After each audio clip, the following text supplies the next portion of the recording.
Hey everybody, what is up? This is Devin LaVore. And Michelle. Coming at you.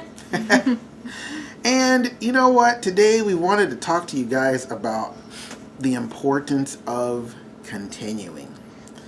And I tell you what, man, today has been a continuing kind of day. And what do I mean by continuing? Well, today has been, I think we've been talking about what we're getting ready to share like all day. Yeah. Like off and on all day. You know, and one of the things that happened to us this morning in prayer was really awesome, right? Yeah. It was super awesome. We got these two prophetic visions. I guess you can put a title, you can put the adjective prophetic on the beginning of anything. Yeah. You know? Ooh, that was a very prophetic breakfast. Thank you. You know, I don't know.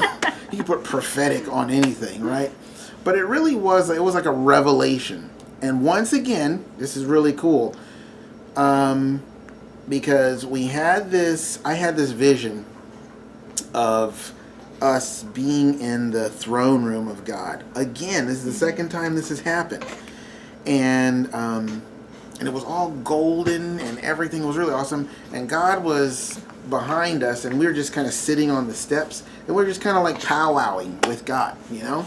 And that's what he was trying to show me, that like that's what's going on in our prayer time, you know? We are like with him, we are in heaven with him. He's with us, and you know what I mean? Yeah. And then what about the vision that you gave? Because I want to give all the visions first before we talk about the importance, because it's totally different than yeah. But so then we were kind of just praying after prayer time. Yeah. And we do the family time, and then it was like, okay, Devin Mommy and Michelle time. Yeah, the kids play. We discuss. So as we were praying, I was just seeing this vision of the throne of God, and we were specifically praying that God would just really just release his blessing upon us and the finances and everything. And I just had this picture of this throne, and I could tell that the king was sitting on the throne, that God was on there, but it was really huge compared to us. We were like little ants, I guess, but he was just little guy. So I think maybe he's a little hungry. I don't know. He just ate like not that long ago. Anyway, continue. We're not even going to edit this part out. It'll be like a live video, but pre-recorded. Go ahead. So we were like tiny little ants, like in front of this throne, but it was just really like God was asking, just like, hey, just come before me and ask of me anything that you want, and that was kind of what we were getting earlier, of just that from we're my vision, right? from your vision, of just whatever, like we can ask whatever we want. And so we were asking him for provision for our family and just an abundance. And next to the seat, the throne, there was this huge pile of like gold on the left. of like gold coins. And I mean, it was just huge. It was almost as high as the throne, which, like I said, we were ants compared to this thing.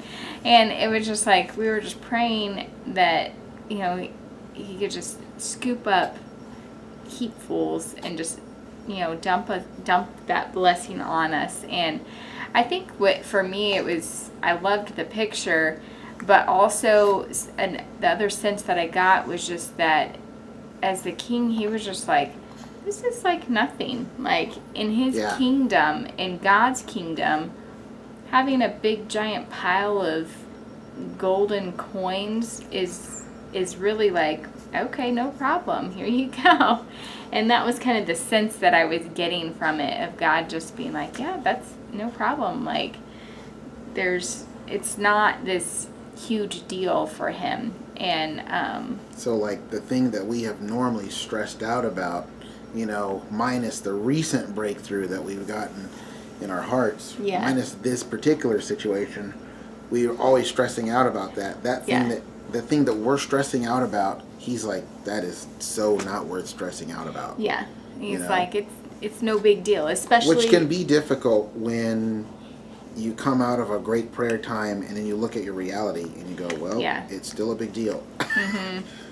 Yeah, you know? Which I think is really why Jesus was like, don't, seek God first, and all these things will be added unto you. And, you don't, it's like, he's like, don't worry. I mean, how many times did Jesus himself just say, don't worry about, don't be afraid today, or the things of this world or of this earth. And that was kind of something too. It was just that to remind us where do we reside. And that's actually, reside is Joe's like word now. When he prayed. Yeah, it's true. He said it one day. He was like, Lord, I thank you for your residence. And, or he got a word from the Lord or something about God being our residence or something. I was like, oh, okay, that's a cute word. I'm like, wait a minute. I think this is the Lord. That's really good, And so that's been his kids say it in their own way, his new thing. But it's just that, we really do reside in the heavenly realm. And yes, we're here on earth, but we have access to God and to all that is in heaven. We just have to believe that we have access to it. See, and this connects to a lot of other visions, and just not visions and conversations that me and the Lord had. Like that video I had about when I was discussing my conversation with the Lord about you have to operate as a son of the kingdom. Yeah. If you were in the kingdom, what would you ask for that wouldn't be given to you? Yeah. And then the whole blank check thing that he was talking about, like, I will write, I'm just sign my name on it.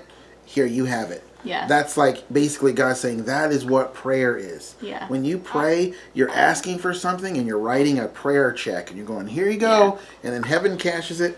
And then it gets delivered at some point, Yeah. It's like when you order something on Amazon or something like that. Sure, you can get it in 2 days or 14 days, but eventually you do get it. Yeah. And it's like that was the sense I got with my vision this morning. Just the sense like this is where you're at. Now tell me since you're here, this is where you live. This is where your reality really is. What are you lacking right now? Like nothing. Obviously, if you're in heaven with God, you're lacking nothing. And I felt like God was like, exactly. Yeah. You're lacking nothing. You don't lack anything. Yeah. And then the day went on.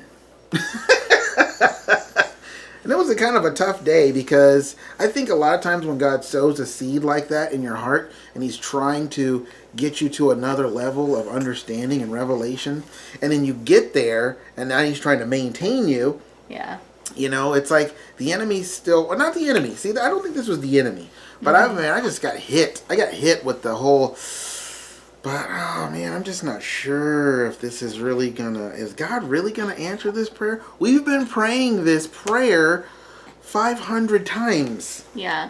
For God to bless my books and the multiplied success of my books, of which I've sold, 0 in the last 6 months, or maybe, I think I sold 1 in the last 6 months. And I'm like, God, I don't want to be the person that wins the lottery. I don't want to be the person that's like, okay, we got this great ministry and it's good, and be depending on other people. I think that's great. And also thank you to those who have given to us yesterday. That was really awesome. Really appreciate it. We were able to buy some food. But the thing of it is, I'm like, Lord, I have things. Yeah. I have ideas. I have vision that you've given me that's like, it's ready to be done. I'm ready to work. God knows me. My wife knows me. My family knows me. Work is my middle name. Work literally is my middle name. Devin LaVore. Yeah. LaVore means laborer. I mean, I'm not afraid of the work, am I? Yeah, no. I mean, I put in the work, man. But it's like when God pulls me back, I'm like, okay. And we've been in this pullback phase since March. Yeah. Since the beginning of March. And I'm like, I've got things that you can bless. I'm not sitting here asking for a windfall of lottery or something like that. I'm ready to go. I'm ready to get some things done and to have you bless it. But it's like, the problem today for me was like, I've asked that 100,000 times and nothing has ever happened. So now I no longer believe that's going to happen. So now I'm looking for something else to happen. and I've turned my heart away from praying for the thing that I want to have happen, or there's that desire. Not so much I've turned away, but I'm not. I have a hesitation to ask God, like, God, we need you to bless us. We need you to, you know what I mean? Mm-hmm. But we did. Yeah. We did. We have not turned away really from God and asking Him and seeking Him. But after asking 100 times and like not getting an answer, it can become discouraging. Yeah. Right? And that's where this, I felt like the Lord began to speak to me about continuing. Yeah. And the importance of continuing. After Lazarus dies, I know these examples get used to death, but they're true. Mm-hmm. After Lazarus dies, why would you continue to believe that Jesus is going to do something for your brother? Mm-hmm. he dead. As they say in the South, he dead. And it's like, what are you going to do? He's dead, man. There's no, like what they did with Jairus' daughter. Mm-hmm. It's like, she's dead, man. She died. There's no need to bother the master anymore. And see, that can happen in our hearts, right? Yeah. Our hearts can die. Yeah. And then we're just, in our hearts, we're going, man, this thing is dead. There's no need to pray about it anymore. Yeah. There's no need to ask God for it anymore. Mm-hmm. But God, hello. He comes in and he's like, I want you to ask me for this, Yeah. There's been many times in the past couple days when God's like, ask me. Come on, ask me. Because I'm getting ready to pray. This is what happens. I'm getting ready to pray something. And then I'll be like, I'll stop. And he's like, no, what are you going to say? Ask me. And I'm like, I'm going to ask you for the same thing that I've asked you 1 billion times. I know I keep increasing the number because that's what it feels like. But it's like, Lord, I want you to really bless us. I want you to financially increase us, hook us up with someone. Maybe there's a publishing company out there that will stumble upon my books and be like, whoa, we really think you got something here? We want to bring you in and work with you. It doesn't really matter. It's just like, connect us, hook us up, do something. And it's like, I really felt, and see, now that's where God began to step in with what we were talking about pretty much all day, with about continuing. And he was saying that those who endure to the end will be saved. Those who continue will get the breakthrough that they're looking for. Elijah prayed 7 times. He knew that it was the time for God to send rain on the earth, but he still went up on the mountain and prayed 7 times. So there's a Jesus prayed for a guy once. He prayed for him to see. He prayed for him one time, and he only could see blurrily. It was very blurry. And then he prayed for him again. Even Jesus. Yeah. So it's like, and a lot of times it is let it be done according to your faith. Mm-hmm. And if your faith is wavering, then it's like, all right, I got to keep building you up until you can believe without doubt, as Mark 11 says. Yeah. But there are times, I think, when like God began to share with me about going to the gym. But did you want me to continue with that, or did you want to say something? No, you can continue with that, and then I'll say. Okay. Because I used to be a gym guy, and man, I am so serious about wanting to get back into the gym and getting back to, not necessarily the gym, but getting back to working out and eating healthy. I so want to do that so bad. But I can't right now. But a lot of times, going to the gym can be hindered. Say you want to transform your body. Mm-hmm. A lot of times that breakthrough that you're looking for, because that's what you're really looking for. You're looking for a physical breakthrough. Mm-hmm. You're looking for a physical transformation. That comes with a lot of hard work. A lot of hard work that you have to do consistently. Yeah. Okay? And you have to keep going to the gym. You have to keep working out. What if you decide, like, if 3 out of 7 days your emotions have taken over and you're no longer working out, you're not going to get the breakthrough you want. Yeah. It is not going to happen. I know this. I mean, it's not going to happen. And the truth of the matter is, like 89% of people who try a workout routine give up on it. Yeah. Why? Well, I felt like the Lord was sharing with me, like, he was reminding me, because he knows that he can relate to me on this issue of working out. He was reminding me of, like, what it feels like those first 4 or 5 weeks. Yeah. You literally feel like you're hammering yourself to death and you're seeing nothing happen. Yeah. I mean, you're seeing nothing happen. And a lot of people quit before that. Yeah. A lot of people quit in the first week or first day. Yeah. You know what I'm saying? Oh, it's just man, like, I'm oh sore. my gosh, this is crazy. This is not worth it. Yeah. You know, and that's the thing, is what you're looking for in the dream and the vision that God's put in your heart, is it worth it? Is it worth going through? For the joy that was set before Jesus, he endured the cross. So something was worth it. Yeah. Go look in the mirror and see what it was. Yeah. But I knew where the Lord was going with this too. And I was like, oh, I know where you're going with this, because the reason why 89% of the people drop out is because they feel like nothing's happening. Yeah. They feel like it's a waste of time. And it's not for half the people that are trying to transform their bodies, they don't like the gym. Yeah. They really don't like working out. Yeah. You know? And then their eating is so. They think they're eating right, but they're not. And it just becomes so overwhelmingly, it's like the incentive is gone. Mm-hmm. There's no satisfaction in the process. And so they give up. Yeah. And I felt like the Lord was like, that is why my people don't get breakthrough right there. Is because they're praying and praying and praying and praying. They're going to the gym of the Lord, so to speak. They're going to the throne room, and they're praying, and they're asking, and they're seeking, and they're knocking, and nothing's happening. And so they're like, this is pointless. There's no need for this. Like Sean Bowles, when he was 19 years old. From the time he began counting, because he was in an accident, and it messed up his back, from the time he started counting how many times he got in prayer, it was over 200 times. Yeah. He got prayed for. You know? Todd Bentley. I know he's got a shady little mark in his history, but that's no big deal to me. He said he prayed for 1,000 people before he saw one person get healed. Yeah. And what were you saying about Todd White? Todd was White, it similar? Yeah, it was very similar. He said he would go out and pray for at least 10 people, and for the first like 3.5 months, he did not see a single person. 10 people a day for 3 months, and nothing happens. Yeah. Because this is the test.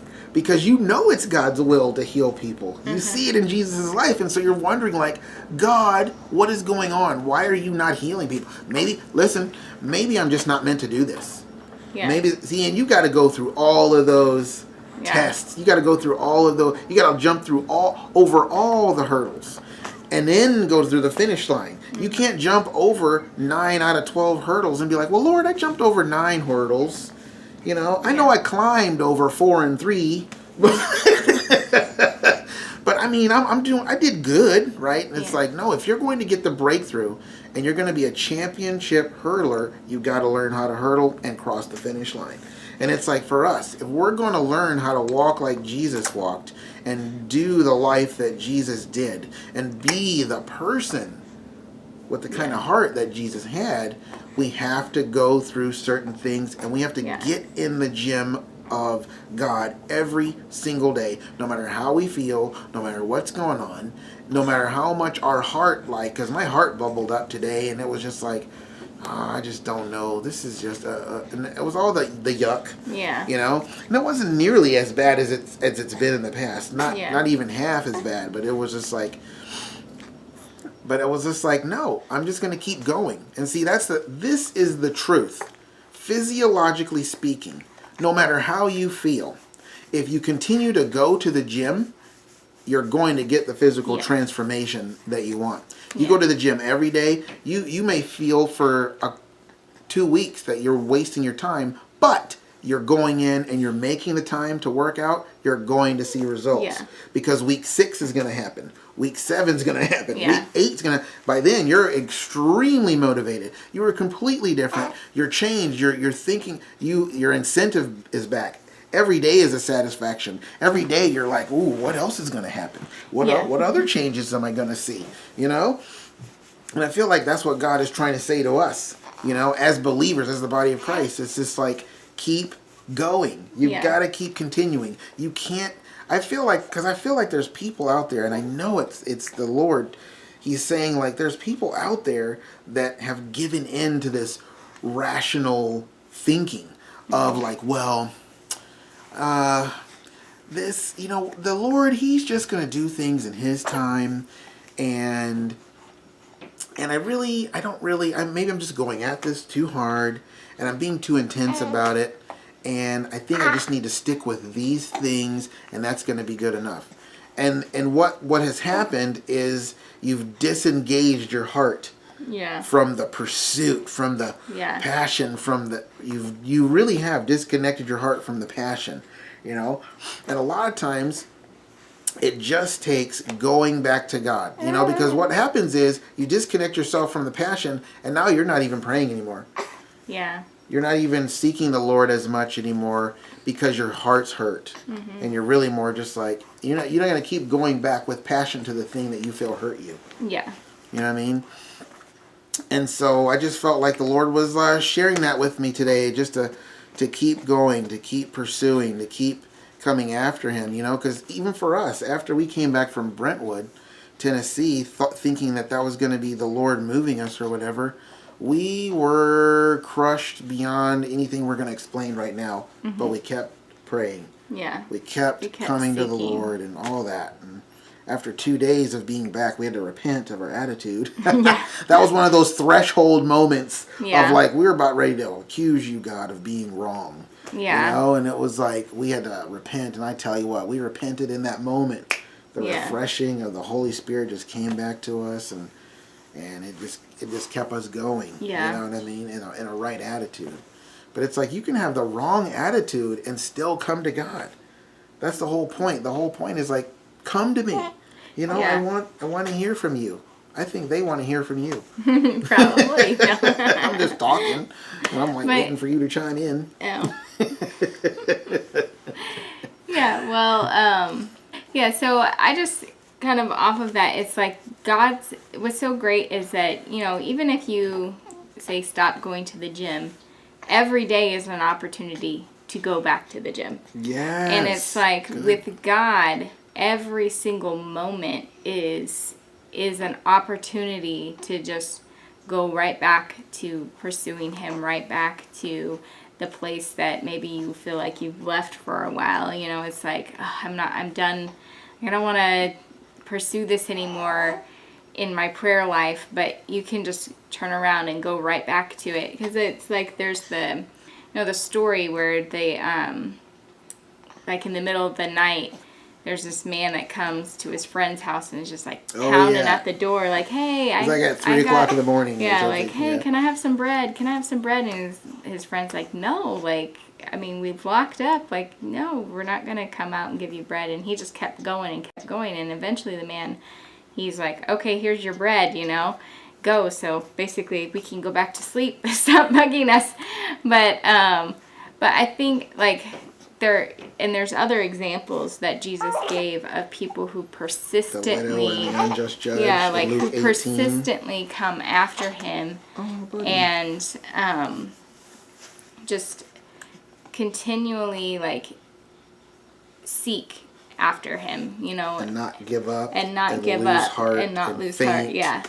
And so today, like I was actually reading in John chapter 14, and I think it's verse 12, and I'll read that to you. It says, if anyone steadfastly believes in me, he himself will be able to do the things that I do, and he will even do greater things than these, because I go to the Father. And that was Jesus talking. And what really stuck out to me was the steadfastly believes. And it's that idea, once again, of just continually going after God, continually believing, day after day after day.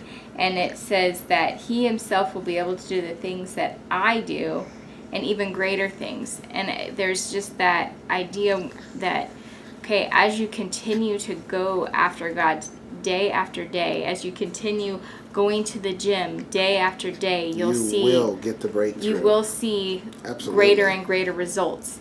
And it's like with God, the more you consistently pursue after him, the more breakthrough you're going to have in your own heart. Yeah. And the more the more you will see, if you want to work in, the miracles and healing and deliverance and just all of the areas that Jesus himself did, there is the measure of, there's the pursuing God's heart, going after him day after day.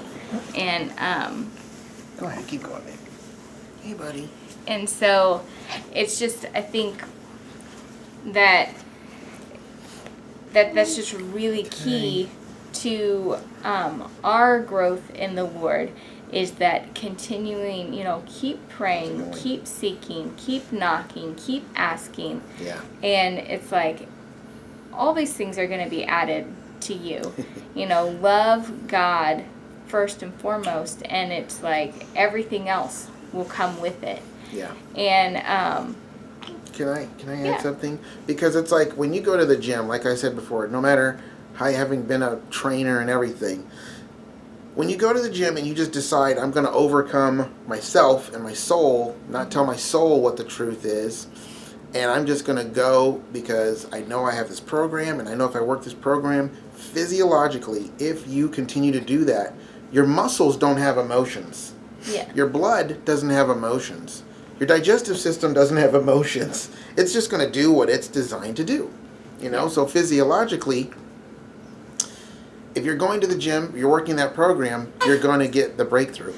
Had to hand the baby over. And so even that's spiritually true as well. No matter how you feel or what's going on with you, if you go to God and say, God, give me justice, like the unjust widow. God bless me. Like Shelly L came out with that video today. Like, God, give me the 100-fold return. If you keep going to God and asking him, you're going to get the breakthrough that you're looking for. If you keep coming. It's the same thing in the spiritual that it is in the physical. If you overcome yourself, like Jesus said, just deny yourself and come after me. Yeah. Think about that. Deny yourself and come after me. You will see the goodness of God in the land of the living. You will see the glory of God. You will see, because I feel like we're in a position right now where it's almost like, I'm not saying it's not a matter of faith, but it's like I feel like God's getting ready to just really bless those who are doing what we're talking about. Yeah. And it's not just us talking about it. This is something that the Lord's been sharing with us and talking with us all day. It's September 13th, 2017. It's 9:40 p.m. This has been marinating in our spirits since this morning. Yeah. I mean, he's been like, continue, because he's trying to encourage us. Like, don't give up. Don't give up, man. Keep going, keep going. Because if you keep... Go ahead. Well, and just the idea that it's like not many days from now, Yes. It's just like keep going, because it isn't many days from now. See, because the emotions and all the stuff I was going through today, it blinds you to that stuff. Yeah. It blinds you to like, wait, just like 2 days ago, God was like, not many days from now, and you're acting like you're going to be here forever. Yeah. Hello? Yeah, but that might not be the Lord, and da-da-da. It's like, really? Yeah. Really, bruh? Come on now. You know what I mean? It's like, sometimes you have to tell your soul are like, the soul can be like children. Yeah. And sometimes kids get crazy, and you have to be like, look, sit and time out until you chill. Yeah. You know what I mean? You have to do that to your soul sometimes. Yeah. You have to be like, sit down and chill. Spirit's going to stay in control here. Yeah. The faith is going to stay in control here.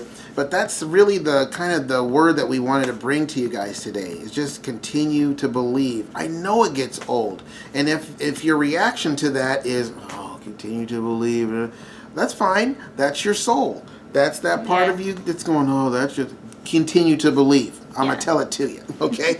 Keep going after God. Keep asking. What are you believing for? Oh, that thing right there? Keep asking him for it. Yeah. Because Jesus said at the end of that parable of the widow in the unjust judge, he said, when the Son of Man comes, will he find faith on the earth? Meaning that kind of faith. The kind of faith I'm telling you about in this parable, Jesus said in Luke 18. It's like, am I going to find that? That kind of like persistence and faith of like, I am not going, that kind of Jacob wrestling with God faith where I am not going to stop wrestling. I'm going to wrestle with you all night until you bless me. Yeah. You know what I'm saying? And a lot of times we want to wrestle with God all night until he blesses us with the thing we're asking for. But nah, he might be like, okay, you win. I'm going to tell you something. I'm going to share something with you. You know, not many days from now. Oh, that's good. I'll take that. I'll take that. You know what I mean? And so this has been a Devin video with a little guest appearance. A few chimes. A little guest appearance by Michelle. But we both want you guys to be encouraged. Yeah. To just keep going and keep believing, keep pursuing God. Because it's like, because you're going to see the fulfillment. Yes. And you just have to keep going. I remember when God gave me that vision, I was gonna do a video one day about waiting on the Lord and how to wait properly and all that. And I just felt like the Lord was like, I don't want to talk about waiting. He was like, I want to talk about fulfillment. And he gave me that word, fulfillment. Let's talk about fulfillment. And I was like, Lord, feels like it was 6 years ago that you said that. But it was only like a month and a half ago or something like that. And I'm like, man, time goes very slow when you're waiting on something, particularly if you know that it's something awesome. But don't give up, guys. Don't give up when you're like right there, you know? Yeah. So, well, guys, we will see you again on the next video. And until then, keep going. Yes. All right, bye. Bye.